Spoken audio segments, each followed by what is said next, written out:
Pelet itu kalau orang kena, biasanya tuh kalau peletnya kenceng banget itu orang pemikirannya tuh udah nggak normal. Yang kita orang normal bahwa itu salah, bagi dia itu benar. Setelah itu pelet itu kadang-kadang bisa menjatuhkan harga diri orang yang kena pelet. Pertanyaan saya kepada para netizen, apakah seorang bapak harus menunggu putrinya meninggal dulu karena sebelum bertindak baik secara de facto maupun secara hukum? Oke, namanya orang kena pelet pasti dampaknya sangat kacau, bisa membuat rumah tangga bertengkar, cekcok. Tidak, ya rumah tangga pasti bisa, kadang-kadang banyak orang yang terkena pelet itu bisa bercerai dalam rumah tangga dia. Your husband got fired by this work, and now after this case blowing up, what's your response? Oh, that one I have no idea.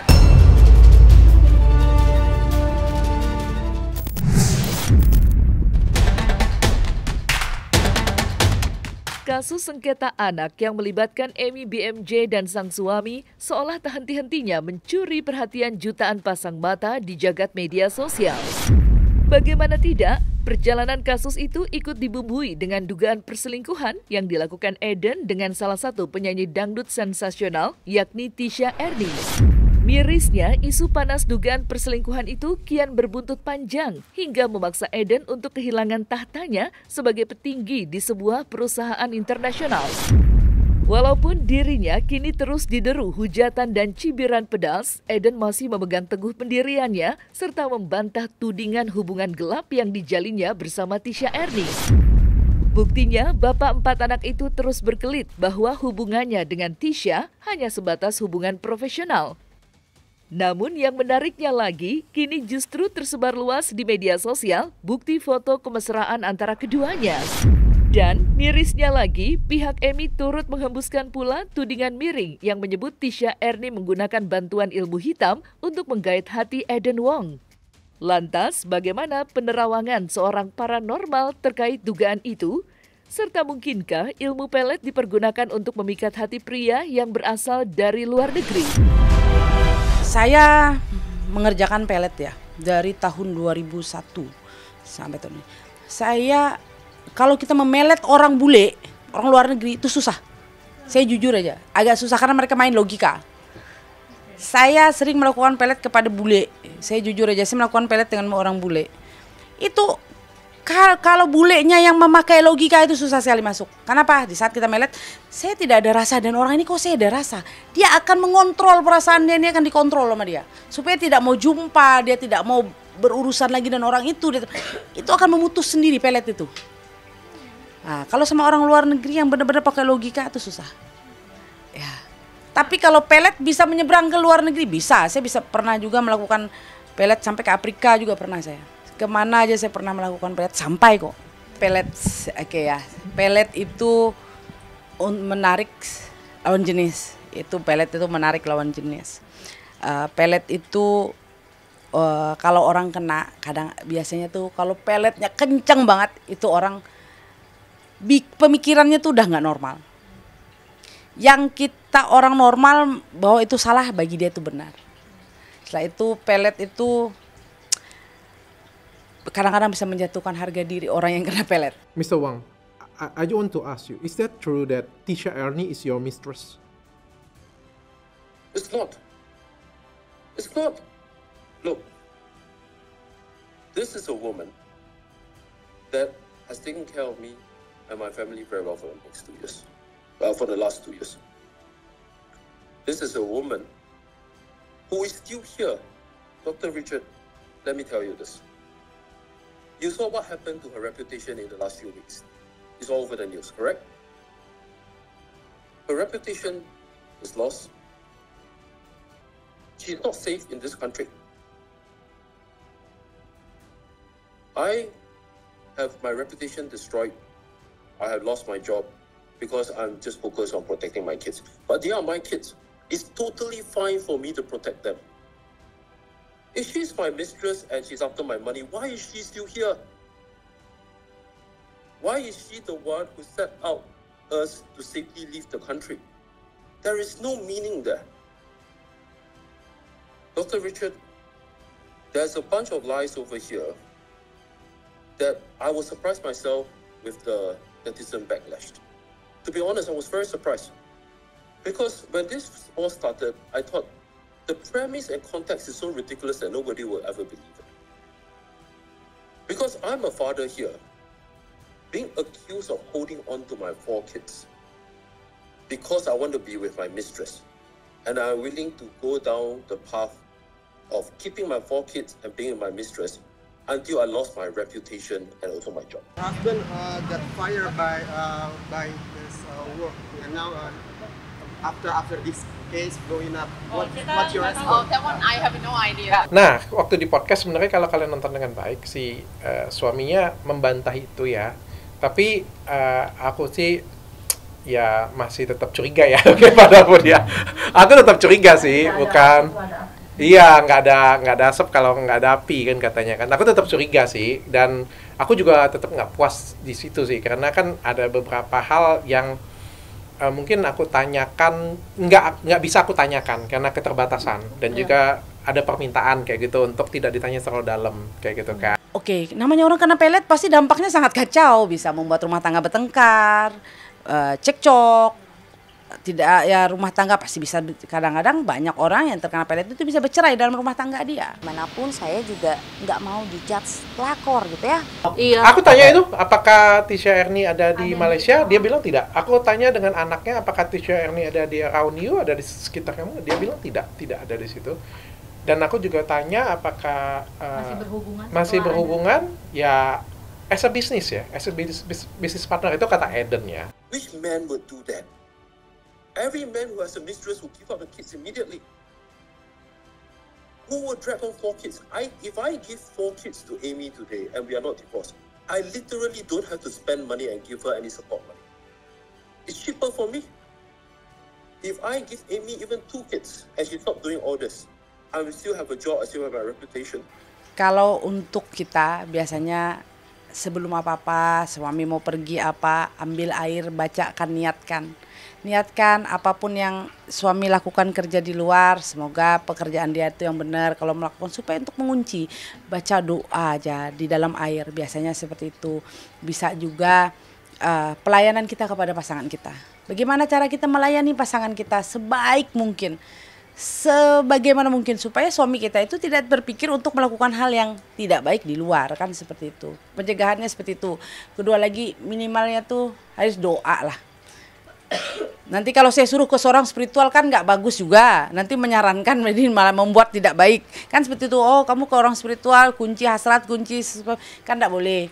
Lebih bagus lakukan doa, layanilah suami kamu sebagus mungkin, supaya suami kita tidak ada berpikir hal untuk melakukan hal yang aneh di luar.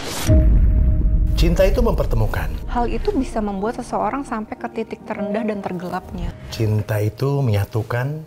Mereka tahu nggak hal-hal lain di luar itu? Hal-hal apa yang saya lakukan untuk Lesti? Cinta itu memisahkan. Kalau orang tua gue pada akhirnya tidak menganggap gue anaknya lagi. Bahkan kadang cinta itu juga meninggalkan. Satu saat gue kenapa-napa, dibunuh misalnya. Anak saya nikah, kenapa yang jadi walinya itu bukan saya? Tapi satu hal yang pasti, cinta itu punya kekuatan.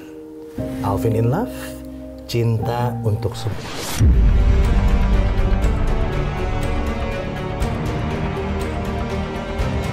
Perbincangan masyarakat akan kasus antara Amy dan Eden kian diperparah usai nama pengacara kondang Hotman Paris Hutapea ikut terseret dalam pusaran konflik panas tersebut.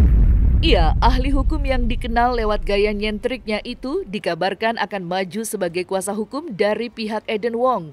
Aksi Hotman lantas memancing reaksi beragam dari warganet.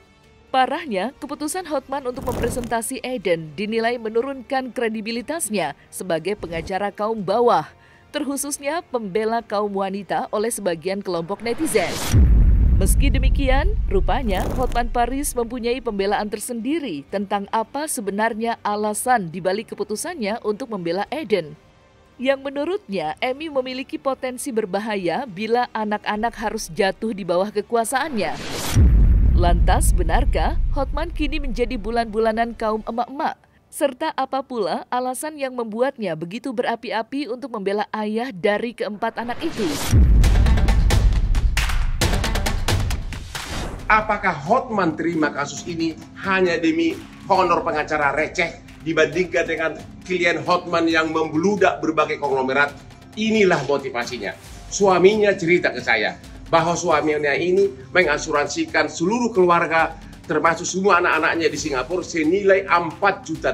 I just want to clear up the misunderstandings of her painting my dad as the villain because she has been telling the whole world through the internet that he and his mistress is abducting us and he's painting my dad as the bad guy. Kalau salah satu yang meninggal anaknya, maka bapak atau ibunya bagi rata akan dapat klaim asuransi yang sangat besar. Anaknya ini, yaitu putrinya, di Oktober 2023 sudah mencoba.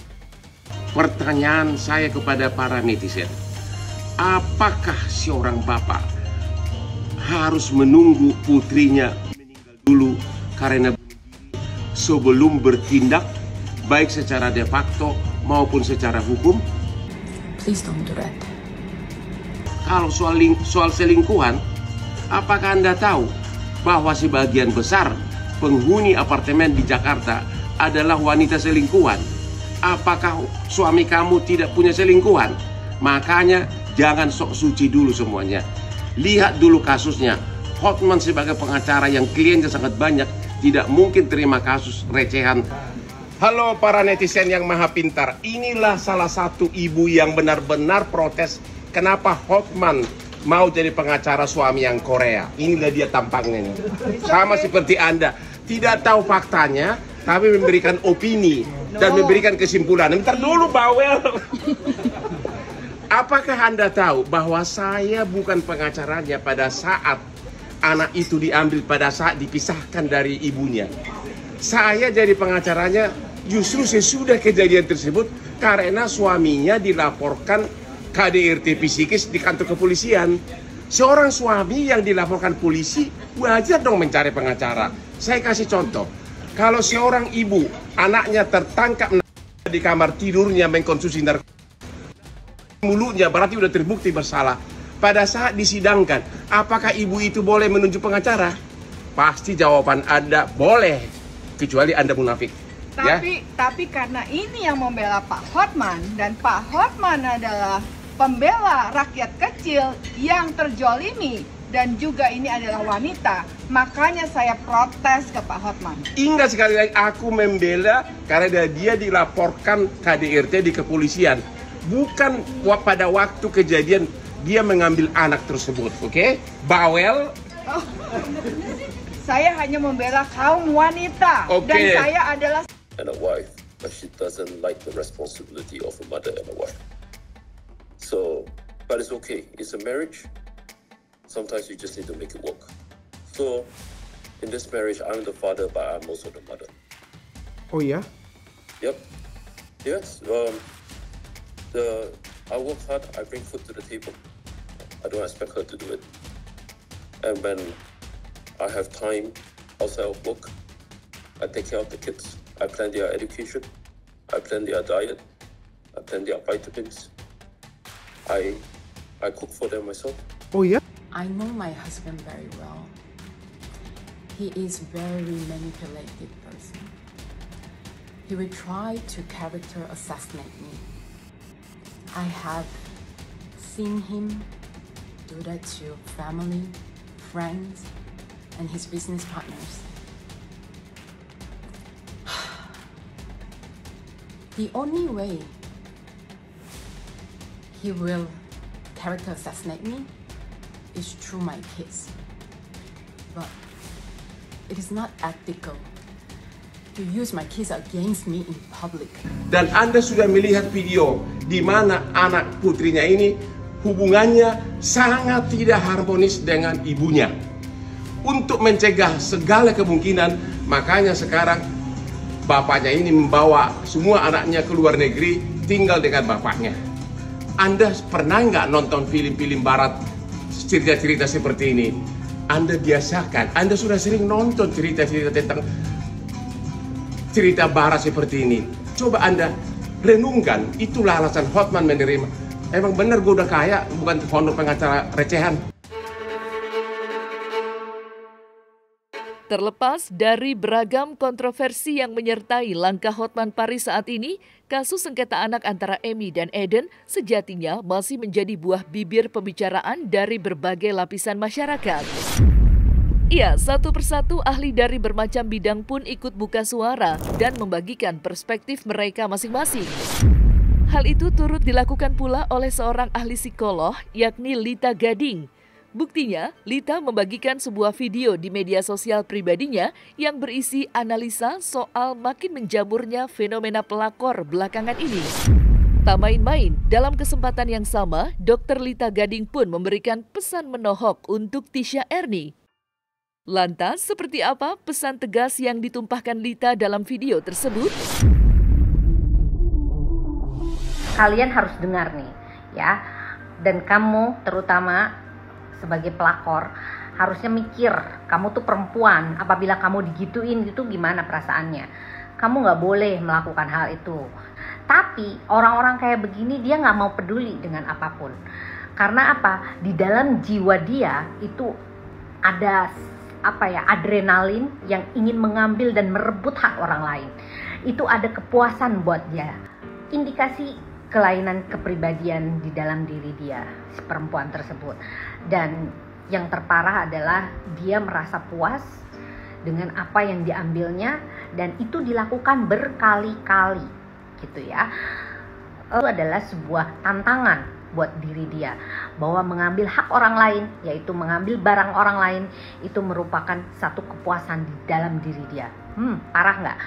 Dan dia melakukannya dengan sadar, sesadar-sadarnya. Coba apabila kamu tuh di posisi itu, sakit nggak tuh? Sakit kan?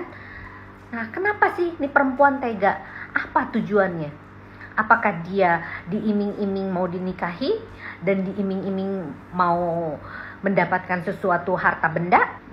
Berperilaku yang seperti ini itu merugikan perempuan itu. Kasihan tahu nggak? Harusnya kamu tuh berpikir untuk tidak melangkah lebih jauh gitu. Saya menyarankan kalau kita mau masuk mengintervensi, pertama yang harus dicari tahu adalah kenapa hal ini bisa terjadi, kenapa seorang ayah tega melakukan hal tersebut. Nah, ini apa masalah awalnya. Berikutnya adalah kemudian kita lihat kualifikasi ibu, apakah dia punya kemampuan untuk tetap mengasuh anaknya. Jadi kan orang diambil anaknya kalau orang itu ibunya tidak memiliki kemampuan untuk mengasuh anaknya, takut terjadi hal tertentu. Kalau belum, nggak bisa seperti itu. Mudah-mudahan ini akan berlanjut dan saya akan kawal kasus ini. Jangan sampai ini lolos dan hak anak-anak yang diambil ini adalah hak ibu. Karena ini masih di bawah pengasuhan ibu. Karena masih di bawah umur. Oke, jangan sampai ini lolos dan jangan sampai hal ini bisa dibebaskan untuk laki-laki dan perempuan itu. Proses dan ini adalah merupakan tindakan kriminal, pengambilan paksa terhadap anak-anak tersebut. Kita bergandengan tangan dan kawal terus ya guys. Mudah-mudahan saya akan bisa menempatkan hal ini ke posisi yang baik. Aku berharap kalian semuanya itu bijaksana. Kenapa? Karena kalau kita terlalu berpihak pada satu sisi, kita anggap nih ya, dengan segala keterlukaannya itu, kita anggap mereka seperti yang netizen inginkan. Kan yang kita lindungi sini kan bukan hanya hati seorang istri ya, tapi juga anak-anak ya. Itu juga penting sih anak-anak ya. Maka concernku tuh semuanya kayak gitu. Jadi kita jangan kayak aku menayangkan video tapi netizen membuli anak-anak. Kan menurutku kalian nggak lebih baik loh. Ya, ketika kalian belain si emaknya tapi kalian membuli si anaknya, itu kalian nggak baik sih menurutku kayak gitu. Kan kita harus mendengarkan dua pihak. Ya, mungkin dua-duanya punya alasan. Si anaknya juga ngerasa kesel juga kan karena ada alasan. Jadi aku nggak menyalahkan dan tidak membenarkan keduanya. Aku juga berharap keduanya bisa duduk sama-sama sih menurutku. Bisa duduk sama-sama menyelesaikan permasalahan ini sama-sama. Karena apapun yang dirugikan itu adalah anak-anak mereka sendiri.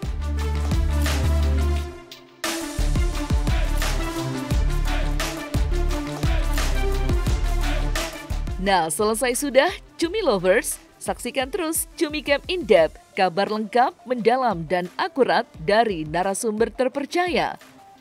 Dan jangan lupa untuk like, subscribe, dan juga share channel YouTube Cumi Cumi.